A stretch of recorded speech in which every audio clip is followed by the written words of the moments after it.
राधे राधे भक्तों, जय माता दी। आज मैं आप सबको नवरात्रि के 8वें दिन की कथा सुनाऊंगी।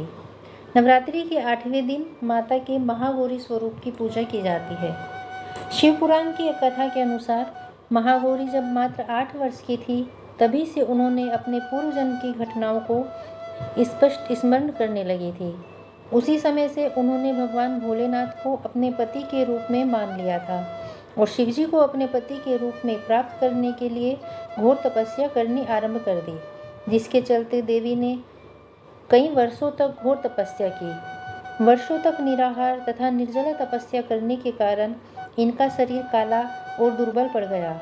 इनकी तपस्या को देखकर भगवान शिव प्रसन्न हो गए और उन्होंने गंगा जी के पवित्र जल से इनके शरीर को धोया, जिसके पश्चात माता महागौरी विद्युत के समान चमक तथा कांति से उज्जवल हो गई और तभी से इन्हें महागौरी के नाम से पुकारा जाने लगा। माता महागौरी का यह रूप अत्यंत सरल, मोहक और शीतलता प्रदान करने वाला है। महागौरी ज्ञान, पवित्रता और तपस्या का प्रतिनिधित्व करती हैं। माता का यह रूप उनके मूल भाव को दर्शाता है। देवी भागवत के अनुसार माँ के 9 रूप और 10 महाविद्याएं आदि शक्ति के अंश और स्वरूप हैं, लेकिन भगवान शिव के साथ उनकी अर्धांगिनी के रूप में महागौरी सदैव विराजमान रहती हैं। इनकी शक्ति अमोघ और शीघ्र फलदायिनी है। अब शुरू करते हैं दुर्गा सप्तशती का 12वां अध्याय। देवी ने कहा, हे देवताओं, जो पुरुष इन स्तोत्रों द्वारा एकाग्रचित होकर मेरी स्तुति करेगा, उसके संपूर्ण कष्टों को मैं निसंदेह हर लूंगी। मधुकैटभ के नाश, महिषासुर के वध और शुंभ तथा निशुंभ के वध की जो मनुष्य कथा कहेंगे, मेरे महात्म्य को अष्टमी, चतुर्दशी व नवमी के दिन एकाग्रचित होकर भक्तिपूर्वक सुनेंगे, उनको कभी कोई पाप नहीं रहेगा। पाप से उत्पन्न हुई विपत्ति भी उनको न सताएगी। उनके घर में दरिद्रता नहीं होगी और न ही उनको प्रियजनों का बिछोह होगा। उनको किसी प्रकार का भय नहीं होगा। इसलिए प्रत्येक मनुष्य को भक्तिपूर्वक मेरे इस कल्याणकारक महात्म्य को सदा पढ़ना और सुनना चाहिए। मेरा यह महात्म्य महामारी से उत्पन्न हुए संपूर्ण उपद्रवों को एवं 3 प्रकार के उत्पातों को शांत कर देता है। जिस घर या मंदिर में या जिस स्थान पर मेरा यह स्तोत्र विधि पूर्वक पढ़ा जाता है, उस स्थान का मैं कभी भी त्याग नहीं करती और वहाँ सदा ही मेरा निवास रहता है। बलिदान, पूजा, होम तथा महोत्सवों में मेरा यह चरित्र उच्चारण करना तथा सुनना चाहिए। ऐसा हवन या पूजन मनुष्य चाहे जानकर या बिना जाने करे, मैं उसे तुरंत ग्रहण कर लेती हूँ।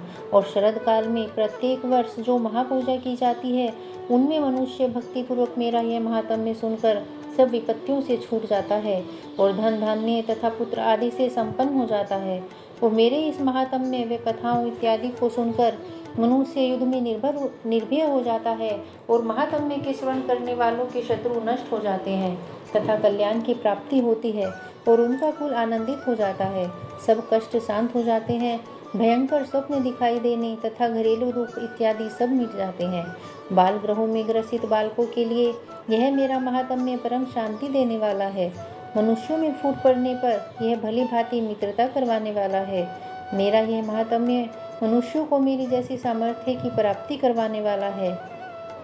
पशु, पुष्प, अर्घ्य, धूप, गंध, दीपक इत्यादि सामग्रियों द्वारा पूजन करने से, ब्राह्मण को भोजन करा के, हवन करके, प्रतिदिन अभिषेक करके, नाना प्रकार के भोगों को अर्पण करके और प्रत्येक वर्ष ध्यान इत्यादि करके जो मेरी आराधना की जाती है और उससे मैं जैसे प्रसन्न होती हूँ, वैसे ही प्रसन्न मैं इस चरित्र के सुनने से हो जाती हूँ।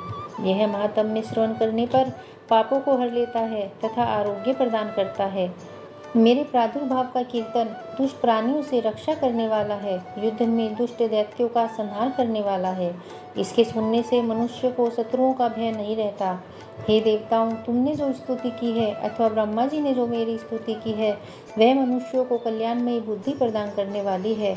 वन में, सूने मार्ग में अथवा दावानल से गिर जाने पर, वन में चोरों से घिरा हुआ या शत्रुओं द्वारा पकड़ा हुआ, जंगल में शेरों से, व्याघ्रों से या जंगली हाथियों द्वारा पीछा किया जाता हुआ, राजा के क्रुद्ध हो जाने पर, मारे जाने के भय से, समुद्र में नाव के डगमगाने पर, भयंकर युद्ध में फंसा होने पर, किसी भी प्रकार की पीड़ा से पीड़ित, घोर बाधाओं से दुखी हुआ मनुष्य मेरे इस चरित्र को स्मरण करने से संकट से मुक्त हो जाता है। मेरे प्रभाव से सिंह, चोर या शत्रु इत्यादि दूर भाग जाते हैं और पास नहीं आते। महर्षि ने कहा, प्रचंड पराक्रम वाली भगवती चंडिका यूँ कहने के पश्चात सब देवताओं के देखते ही देखते अंतर्ध्यान हो गई और संपूर्ण देवता अपने शत्रुओं के मारे जाने पर पहले की तरह यज्ञ भाग का उपभोग करने लगे और उनको अपने अधिकार फिर से प्राप्त हो गए तथा युद्ध में देवताओं के शत्रुओं शुंभ व निशुंभ के देवी के हाथों मारे जाने पर बाकी बचे हुए राक्षस पाताल को चले गए। हे राजन, इस प्रकार भगवती अंबिका नित्य होती हुई भी बार बार प्रकट होकर इस जगत का पालन करती है, इसको मोहित करती है, जन्म देती है और प्रार्थना करने पर समृद्धि प्रदान करती है। हे राजन, भगवती ही महाप्रलय के समय महामारी का रूप धारण करती है और वही संपूर्ण ब्रह्मांड में व्याप्त है और वही भगवती समय समय पर महाकाली तथा महामारी का रूप बनाती है और स्वयं अजन्मा होती हुई भी सृष्टि के रूप में प्रकट होती है। वह सनातनी देवी प्राणियों का पालन करती है और वही मनुष्यों के अभ्युदय के समय घर में लक्ष्मी का रूप बनाकर स्थित हो जाती है तथा अभाव के समय दरिद्रता बनकर विनाश का कारण बन जाती है। पुष्प, धूप और गंध आदि से पूजन करके उसकी स्तुति करने से वह धन एवं पुत्र देती है और धर्म में शुभ बुद्धि प्रदान करती है। 12वां अध्याय समाप्त। बोलो भगवती माँ अम्बे की जय। 13वां अध्याय। महर्षि मेधा ने कहा, हे राजन, इस प्रकार देवी के उत्तम महात्म्य का वर्णन मैंने तुमको सुनाया। जगत को धारण करने वाली इस देवी का ऐसा ही प्रभाव है। वह देवी ज्ञान के देने वाली है और भगवान विष्णु की इस माया के प्रभाव से तुम और यह वैश्य तथा अन्य विवेकी जन मोहित होते हैं और भविष्य में मोहित होंगे। हे राजन, तुम इसी परमेश्वरी की शरण में जाओ। यही भगवती आराधना करने पर मनुष्य को भोग, स्वर्ग तथा मोक्ष प्रदान करती है। मार्कंडेय जी ने कहा, महर्षि मेधा की यह बात सुनकर राजा सुरथ ने उन उग्र व्रत वाले ऋषि को प्रणाम किया और राज्य के छिन जाने के कारण उनके मन में जो अत्यंत ग्लानि हुई और वह राजा तथा वैश्य तपस्या के लिए वन को चले गए और नदी के तट पर आसन लगाकर भगवती के दर्शन के लिए तपस्या करने लगे। दोनों ने नदी के तट पर देवी की मूर्ति बनाई और पुष्प, धूप, दीप तथा हवन द्वारा उसका पूजन करने लगे। पहले उन्होंने आहार को कम कर दिया, फिर बिल्कुल निराहार रहकर भगवती में मन लगाकर एकाग्रता पूर्वक उसकी आराधना करने लगे। वह दोनों अपने शरीर के रक्त से देवी को बलि देते हुए 3 वर्ष तक लगातार भगवती की आराधना करते रहे। 3 वर्ष के पश्चात जगत का पालन करने वाली चंडिका ने उनको प्रत्यक्ष दर्शन देकर कहा, हे राजन तथा वैश्य, मैं तुमसे प्रसन्न हूँ। तुम जिस वर की इच्छा रखते हो वह मुझसे मांगो, वह वर मैं तुमको दूंगी, क्योंकि मैं तुम पर अति प्रसन्न हूँ। मार्कंडेय जी कहते हैं, यह सुनकर राजा ने अगले जन्म में नष्ट न होने वाला अखंड राज्य और इस जन्म में बलपूर्वक अपने शत्रुओं को नष्ट करने के पश्चात अपना पुनः राज्य प्राप्त करने के लिए भगवती से वरदान मांगा। और वैश्य ने भी, जिसका चित्त संसार की ओर से विरक्त हो चुका था, अतः भगवती से अपनी ममता तथा अहंकार रूप आसक्ति को नष्ट कर देने वाले ज्ञान को देने के लिए कहा। देवी ने कहा, हे राजन, तुम शीघ्र ही अपने शत्रुओं को मारकर पुनः अपना राज्य प्राप्त कर लोगे और तुम्हारा राज्य स्थिर रहने वाला होगा। फिर मृत्यु के पश्चात आप सूर्य देव के अंश से जन्म लेकर सावर्णिक मनु के नाम से इस पृथ्वी पर ख्याति को प्राप्त होंगे। हे वैश्य, कुल में श्रेष्ठ, आपने जो मुझसे वर मांगा है वह मैं आपको देती हूँ। आपको मोक्ष को देने वाले ज्ञान की प्राप्ति होगी।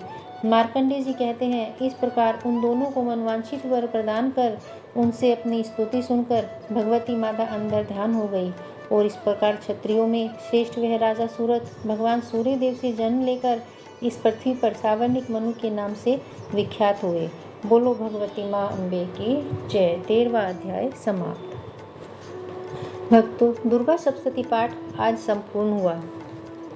अगर आपको मेरे ये पाठ पसंद आए हो तो मेरे चैनल को सब्सक्राइब करें, जिससे आप मेरी आगे आने वाली वीडियो भी मिस न करें। बोलो जय माता दी।